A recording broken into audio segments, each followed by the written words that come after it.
ปองปายวันนี้สิมาเว้าเรื่องเปรียบเทียบเด้อพี่น้องเด้อ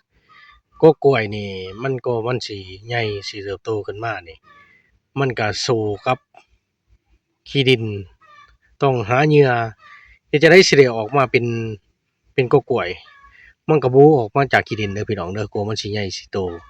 บ่ออกมาก็บางเทื่อก็บางกกก็พอเริ่มแทงออกมาจากขี้ดินบางเทื่อสิมีอุปสรรคตัวใดบางเทื่อก็มีหมูหมาเป็ดไก่มากัดมาตอดกว่าสิใหญ่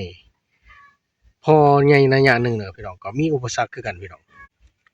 พอใหญ่ระยะหนึ่งก็อุปสรรคก็มันต้องหาแสงพี่น้องหาแสงแดดเพื่อสิได้รับแสงแล้วก็ทั้งพื้นคือกันพี่น้องทั้งขี้ดินก็ต้องการอาหารหรือว่าให้มันอุดมสมบูรณ์เพื่อว่าดูดสารขึ้นมาใส่ไว้มาเลี้ยงให้ใหญ่เด้อพี่น้องเด้อมันก็ต้องลิ้นรนมันก็ต้องมีอุปสรรคธรรมดาพอเริ่มใหญ่ในระยะหนึ่งพี่น้องมันก็ต้องการใบให้หลายๆขึ้นเพื่อจะรับแสงให้ใบใหญ่แล้วก็เอาโคนต้นให้ใหญ่ให้แข็งแรงเพื่อกันลมฝนฟ้าอากาศก็เบ่งบานให้เติบโตเจริญเติบโตให้สู่กับลมกับฝนเด้อพี่น้องเด้อพอใหญ่ขึ้นมาเริ่มเป็นบ่าวสาวก็ต้องดิ้นรนเพื่อจะหา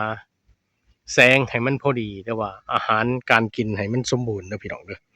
มันถึงจะใหญ่ทันหมู่ว่าซั่นพอใหญ่ทันหมู่แล้วก็ต้องการออกผลหรือว่าออกเป็นลูกเป็นหน่วยแล้วก็ใช้คำว่าอิหยังปีหรือว่าต้องการเหยื่อต้องการอาหารเพื่อไปเลี้ยงล่ำหรือว่าใบแล้วก็ต้องการให้ลูกใหญ่ลูกรกก็ต้องดูดสารอาหารมาจากพื้นดินเพื่อให้อุดมสมบูรณ์หรือแข็งแรงทนกับฝนฟ้าอากาศพอออกดอกออกผลแล้วก็ต้องการแสงให้ที่สุดแล้วก็อาหารมาเลี้ยงหน่วยของมันหรือว่าลูกมันหรือหมากมันเลี้ยงให้เพื่ออยู่รอดให้ใหญ่ให้ลูกใหญ่อุดมสมบูรณ์แล้วก็ให้สุกให้สุกว่าซั่นซะให้ใหญ่ให้สุกแล้วก็ให้อุดมสมบูรณ์ที่สุดพออุดมสมบูรณ์เสร็จแล้วก็คนเราก็ไปตัดมากินว่าซั่นซะเพื่อเลี้ยงชีพต่อไปกล้วยก็มันใหญ่มันโตแล้วก็มันสูงมันใหญ่แต่มันเฒ่าแล้วมันก็ร่วงโรยลงไปเด้อพี่น้องเด้อพอร่วงโรยลงไปก็ตายพี่น้องนี่แหละพี่น้องเอ้ยสุดท้ายก็ตายกล้วยพอมันแก่มันเฒ่ามันก็ตายพอตายแล้วมันก็สิมีหยังพี่น้องมันเวลาผ่านไป